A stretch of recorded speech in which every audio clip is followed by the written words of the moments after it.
Hello, I am Dr. Somasekhar, gastroenterologist and hepatologist at Apollo Hospitals, Jubilee Hills, Hyderabad. I would like to talk about cirrhosis of liver and its complications and how are we going to manage those things. See, basically cirrhosis of liver is nothing but the liver gets shrunken and it becomes nodular and hard. So the functions of the liver comes down, and the functions which are there are 600 vital functions that a liver does normally in a human being, and all these functions are compromised in a patient with cirrhosis. Most important cause for cirrhosis is always alcohol, and next comes viruses called hepatitis B and hepatitis C, and the evolving most increasing cause now is non-alcoholic fatty liver disease. Fatty liver disease, which we see on ultrasound, can cause cirrhosis. Any patient in early cirrhosis, maybe he may not present with any symptoms. The initial symptoms of decompensation would be there will be swelling in the feet, swollen feet. There will be distension of abdomen because of accumulation of fluid in the abdominal cavity. Patients may have jaundice sometimes. They may present with a history of passing black color motion. That means this patient is having bleeding in the gastrointestinal tract.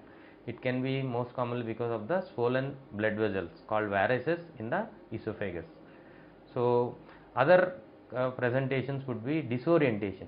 Patient can have hepatic encephalopathy, wherein the functions of the liver, because the liver acts as a filter to many toxins.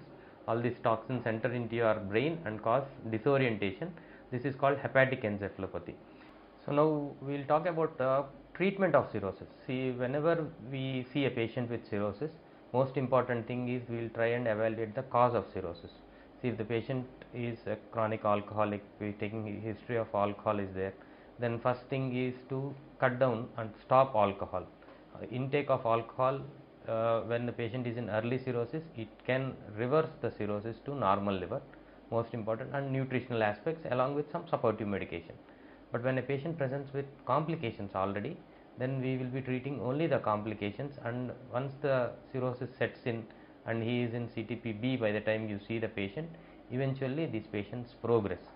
Most of the time we are trying to treat the complications of cirrhosis. When a patient presents to us with bleeding, then we will find out whether it is variceal bleeding, and there is a procedure called endoscopic variceal ligation to decrease the pressure of the varices, blood pressure in the esophageal varices, and we have some medications which decrease the pressure, and we treat these patients and we control the bleeding.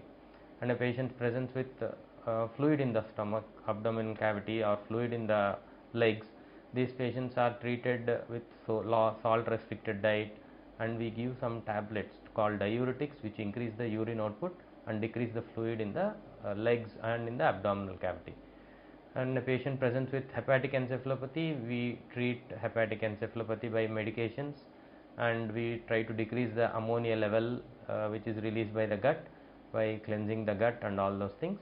So all these things are managing complications of cirrhosis. Very rarely we see a patient in early cirrhosis.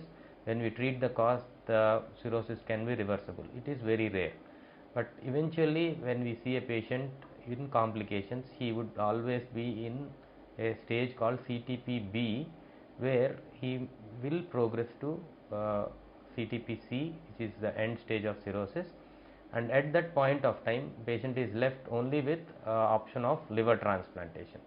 Liver transplantation is again two types. It can be a live donor liver transplantation or a deceased donor liver transplantation. So eventually when you see a patient in CTP-C, you have to plan for liver transplantation in these patients. It can, he can wait maybe for 2 or 3 months. Meanwhile, we will be managing the complications.